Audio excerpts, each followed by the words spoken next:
大家好，我是紅龍兄。你們平常在修剪樹木啊，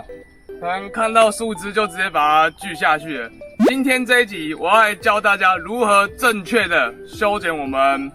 那個樹的那個枝幹啊，我們一一來做講解。這一支是屬於它的側枝。你在看樹枝的時候啊，有分兩種，第一個是它有沒有結構，像這一條是極限，它這個就是代表它說這個裡面有那個結構哦，長到這個主幹裡面，這邊會有那個木頭嘛，它是跟着主幹有那個結構枝這樣子長出來的。然後像是旁邊這一種，這種就是它是粘在樹皮上哦，只有帶一點點下來，這種用拉的，它會從這邊斷掉哦，跟着樹皮掉下來，這個就是沒有結構的，它是從樹皮長出來的。然後今天我們要先介紹這個，我們分成錯誤的跟正確的。你如果錯誤修剪，就是直接這樣子鋸，好，假如你鋸在這裡，這是太外面了，你這裡鋸掉之後，它這邊會有長出那個小枝條，又或者是這一根乾掉，它會像這個樣子。這裡它植物本身想要修復嘛，修復完之後，它會把這只樹枝鎖在這裡。這樣子對它的癒合就不好，它中間會留一個洞。啊，如果剪這裡，你如果像這樣子平貼這樣切下來，這樣子，你如果這樣子切，這樣子它會造成大面積的傷口的傷害，而且你這樣子切，它植物沒有辦法癒合，會造成什麼情況？上面這個就是剪太外面了哦，剪太裡面，它中間就是會露出這個木頭，它就是這邊就容易被蟲蛀，然後潰爛進去，這一顆就容易受傷。然後如何正確的修剪？來，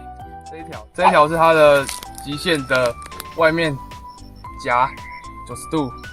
哦，對齊這一條夾90度，從這邊鋸，這樣子可以讓它的傷口哦癒合。然後再來，如果你要把這只樹枝鋸下來，如果它是很粗的那一種。你有很粗的那種树枝，你在锯的时候，它容易這樣子直接斷裂。它那個樹皮啊，它假如你從這邊鋸哦，這樣子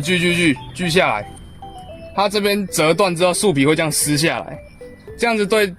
這棵樹的那個養分輸送啊，跟那個傷口癒合會有非常多的不良影響。而且樹皮撕掉的這邊也容易潰爛蛀蟲。那要怎麼鋸？你要先從下面這裡。我今天因為方便示範，我就用鋸子。如果比較粗的，建議還是用電鋸。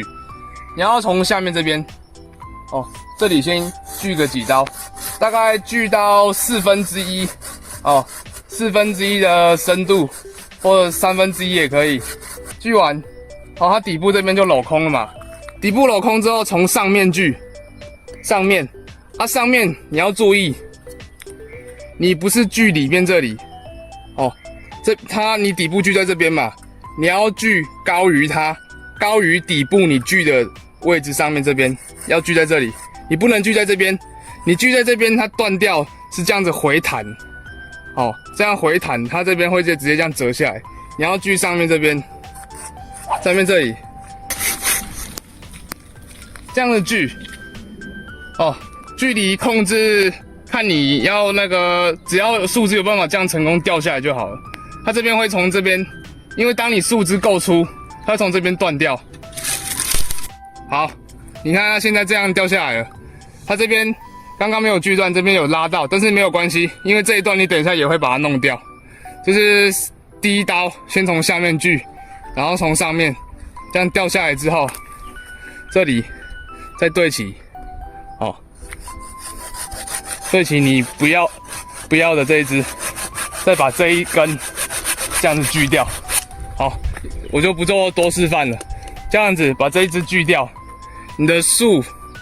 頭它這邊就會直接癒合，慢慢的癒合，給它時間，它就會癒合，完全包起來。接下來要講第二種我們錯誤的修剪啊，就是錯誤的結頂。像這一棵是之前泡水受傷的酪梨，你如果一般你在修剪的時候，你不能像這樣子直接把它鋸掉。這邊是那種已經木質化的樹枝嘛，你如果直接把它鋸掉，它會長出很多這種就是我剛剛介紹的那種哦，沒有結構，它這邊是從樹皮長出來的，沒有結構的枝條。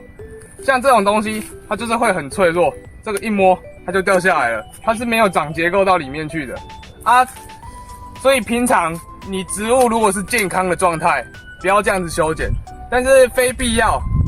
就是必要時刻。這一顆酪梨是當初泡水哦，它那個葉子都軟掉了，你一定要把它救活嘛。你把它救活就要這樣子修剪，去減少它的水分散失。所以這樣子就是這種修剪方法，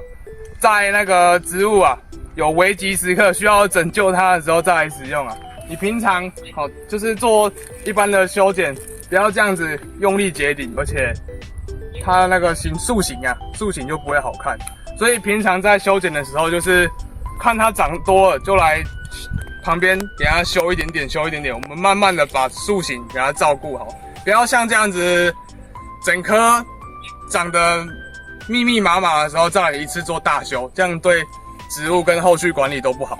那各位啊，這個植物它的那個生長方式啊，是有它一定的規律在的。你看它上面，它是靠左邊這邊哦，它的所有生長的树枝都是靠左啊這裡。你看它底部的根，它底部的根也会偏向於它上面的樹葉。它底部的樹根的長法跟上面的樹葉就是不能說100%相同，但是會有一定的相關關聯啊。你看。這個是靠左有一根比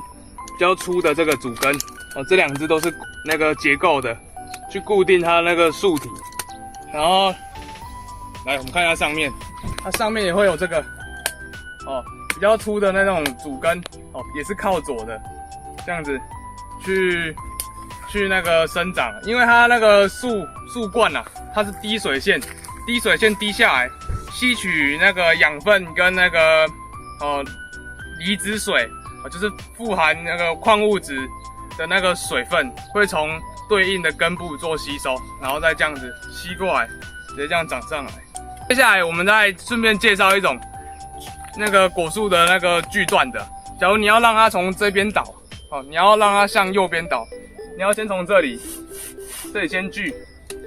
開，鋸一個三角形。三角形你如果鋸，你可以這樣子鋸一樣，要超過1/3一點，然後在這邊再把它鋸下來，讓它這邊有一個三角形的缺口。你這邊修剪就是要高於你的缺口，高於你的缺口鋸下去之後，你的樹倒掉，它就不會這樣的回彈。你看，你如果今天鋸低於你的缺口，假如你今天鋸在這裡，你的缺口在這邊，你鋸的位置低於你剛刚鋸開的缺口的話，它這邊裂掉的這一瞬間，這邊會這樣子回彈。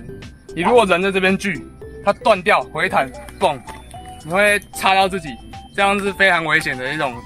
錯誤的方法。你在修剪樹枝的時候啊，不要剪得過外面，剪得過外面的話，你那個樹枝乾掉，它那個